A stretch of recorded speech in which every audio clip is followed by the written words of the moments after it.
2023 में मैं श्रीनगर में प्रोबेशनर रहा हूँ। तब 2023 में थानेदार हुआ करता था। 2024 में जम्मू गांधी नगर में मैं एसडीपीओ था। 2024 में एसडीपीओ हुआ करता था। 2025 में मैं अनंतनाग कश्मीर में एडिशनल एसपी था, एसपी हुआ करता था। सेना वैली के साथ ही मेरा अब जो लंबा नाता चलने वाला है, इसकी शुरुआत डोडा से हुई है। मेरे 2-3 उसूल हैं। पहला ये कि क्योंकि मेरी शादी भोपाल में हुई है, मेरा घर भोपाल में है, तो भारत सरकार ने मुझे यहाँ सिर्फ काम करने के लिए भेजा है और मैं सिर्फ काम करता हूँ। पहला हुआ ये। दूसरा, मुझे झूठ बोलने में बड़ा एफर्ट लगता है, तो मैं सच बोलता हूँ, पोलाइटली बोलता हूँ, लेकिन बोलता सिर्फ सच हूँ। तो यही उम्मीद भी करता हूँ कि मुझसे सच बोला जाएगा, भले ही वो कड़वा हो, और मैं भी ये उम्मीद करता हूँ कि जब मैं सच बोलूँ तो वो भी उसी हिसाब से सुना जाए जिस हिसाब से मुझे सच बताया जाता है। बाकी क्योंकि मैं यहाँ पर सिर्फ काम करने आया हूँ, तो मेरे दरवाजे, मेरे कान, मेरी दिल, मेरी आंखें हमेशा आप सबके लिए खुले हुए हैं। जो इशू मेरी हद तक नहीं है, जो मैं सॉल्व नहीं कर सकता, वो मैं ऊपर पहुंचा दूंगा और फिर आपके साथ बैठकर दुआ करूंगा, प्रार्थना करूंगा कि वो इश्यूज भी रिजॉल्व हो जाए। बाकी जो इश्यूज मेरी हद में है, जो काम लीगल है, जो काम मॉरल है, वो सारा का सारा होगा, उसमें निश्चिंत रहिएगा। ये सब देखकर बड़ा अच्छा लगता है।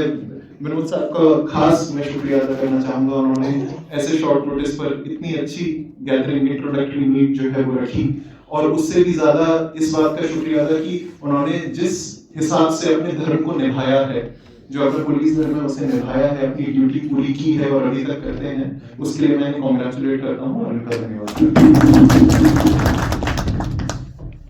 तो इसी के साथ चलते हुए बहुत सारी चीजें हैं। मेरी आदत है, मैं हमेशा डायरी खोल लेता हूँ जैसे ही कोई भी बोलना शुरू करता है। आपको लगे ना लगे, मैं हमेशा ध्यान देता रहता हूँ कि ऐसी कौन सी बात छुपी हुई है जिसमें मैं आप सबकी मदद कर सकूं। शुरुआत से हमेशा यही सिखाया गया है, यही करने की कोशिश करता हूँ। तो इसलिए मेरे 2 टारगेट्स हैं, खासकर भद्रवा को लेकर। पहला है जो हर जगह बड़ा इंपॉर्टेंट है, और क्योंकि आप समझ रहे होंगे कि मैं अनंतनाग से आ रहा हूँ, मेरी पोस्टिंग वहाँ पहलगाम अटैक के 1 हफ्ते बाद हुई थी, तो भद्रवा को लेकर खासकर मुझे बड़ा है कि टूरिस्ट सिक्योरिटी और समन्वय यहाँ पर, जो सामाजिक समन्वय है, कम्युनल हार्मनी और टूरिस्ट सिक्योरिटी यहाँ पर हमेशा किसी भी कीमत पर बनी रहनी चाहिए। जब इन दोनों में से किसी में भी एक में लचक आती है तो इंसान के पेट पर लात पड़ती है। और जब मैं मई के महीने की शुरुआत में अनंतनाग में पहुंचा था, वो पेट की लात पहलगाम पर जैसी पड़ी थी, वो मुझसे देखा भी नहीं गया। तो मैं नहीं चाहता कभी भी ऐसा हो कि हमारे पूरे देश में और खासकर जम्मू कश्मीर में दोबारा कभी ऐसी कोई भी दिक्कत का हमें सामना करना पड़े, चाहे वो लॉ एंड ऑर्डर से उत्पन्न हो, चाहे वो टेररिज्म से उत्पन्न हो। तो मेरी फर्स्ट फोकस भद्रवा के लिए, खास मेरा खुद से एक प्रॉमिस है, आप सबके साथ मैं शेयर करता हूँ कि जो यहाँ पर रोजगार के मायने हैं, जो यहाँ पर रोजगार है, वो बढ़े, वो कभी कम ना हो, कभी कुछ बंद ना हो, सब खुला रहे। और वो सब आपके सहयोग, आपकी मदद, आपकी इंफॉर्मेशन, आपकी इनपुट, आपके सच से ही चल सकता है, और कोई तरीका नहीं। दूसरा है इसी से जुड़ा हुआ ड्रग्स। मैंने क्योंकि गांधीनगर जम्मू में काम किया हुआ है 14 महीने, तो मैं जानता हूं कि बहुत क्लोजली कि अमीर से अमीर और गरीब से गरीब के बीच में ड्रग्स से कोई फर्क नहीं पड़ता है। वो जिंदगी तबाह बराबर होती है, वो माँ का दर्द बराबर होता है, वो खाना का तबाह होना बराबर होता है। चाहे वो गरीब के यहाँ हो, चाहे अमीर के यहाँ हो, चाहे हिंदू के यहाँ हो, चाहे मुसलमान के यहाँ हो, फर्क कोई नहीं पड़ता। वो ड्रग नहीं देखती कि वो किस तरीके से पूरे भारत का ताना बाना उजाड़ रही है। इस चीज पर भारत सरकार का, जम्मू कश्मीर यूपी गवर्नमेंट का, हर एक का इस बात पर फोकस रहा है, तो वो मेरा भी फोकस है। हर एक गवर्नमेंट लोकल से लोकल लेवल पर फोकस इसी बात का है कि ये जो ड्रग्स हमारे ऊपर थोपी हुई है, ये हमारी नहीं है, ये हमारे ऊपर थोपी हुई है, इसका जड़ से सफाया होना चाहिए। तो ये मेरा ऑनेस्ट वर्क है। और फिर जो मेरा समय होता है वही आपका समय होता है, तो अनफॉर्चुनेटली आपके समय में कटौती हो जाती है।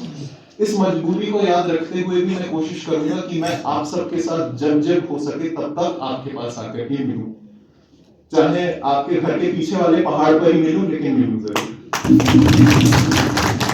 तो इसी कारण मेरा आप सबसे कोई भी गुजारिश करने का, आप सबसे कोई भी अपने हित का काम करवाने का, कि मुझे इंफॉर्मेशन मिलती रहे कि कहाँ ड्रग्स हो रहे हैं, मुझे इंफॉर्मेशन मिलती रहे कि सारी सिक्योरिटी तो ठीक है ना, मेरा बस यही रहेगा, क्योंकि मैं जानता हूं कि आप मुझसे ज्यादा एक्सपीरियंस्ड हैं और मेरे जितने होशियार हैं। फर्क बस इतना हो सकता है कि मैं वर्दी लगाकर देश सेवा में लगा हुआ हूं, आप देश सेवा करते हैं बिना। तो इसी फीलिंग के साथ मैं 3 चीजें और कहना चाहूंगा। कभी भी डोडा आए, मेरे ऑफिस से होते हुए जाएं, चाय पीते हुए जाएं, चाहे मैं ठीक करवा रहा हूँ अभी थोड़ी ठीक नहीं है, जैसे जैसे ठीक हो जाएगी तो आपको भी पीने में पसंद आएगी। दूसरा, मुझसे हमेशा सच बोलिएगा, जो आपको लगता है वो बोलिएगा। अगर आपको अपने मन में, और ये छोटा हूँ बड़ी बात है लेकिन फिर भी मैं बोलूंगा क्योंकि मुझे भगवान ने ऐसा अवसर दिया है कि मैं बोलूं, अगर आपको लगता है कि नहीं मुझसे ये बात नहीं बोली जा सकती तो शायद वो बात या तो सच नहीं है या फिर नैतिक नहीं है। तो वो बात जरा, वो आप खुद ही अपने हिसाब से जज कर लीजिएगा कि मुझसे सच ही बोलना है और मैं भी आपसे पलट के सच ही बोलूंगा। जो और बाकी मेरी तरफ से आपको सपोर्ट में, और डिस्ट्रिक्ट पुलिस डोडा की तरफ से, even civil administration for that matter की तरफ से आपको कभी भी कहीं खामी जानबूझकर नहीं मिलेगी। वो खामी ध्यान भटकने से हो सकती है, वो खामी समय की कमी से हो सकती है, वो खामी सिस्टम जिस स्पीड से चलता है उसके कारण हो सकती है, लेकिन वो खामी कभी दिल्ली नहीं होगी। कभी ऐसा नहीं होगा कि जानबूझकर हम आपके साथ या किसी के साथ भी, not only for Bhajpa but for every other place, कभी गलत करें।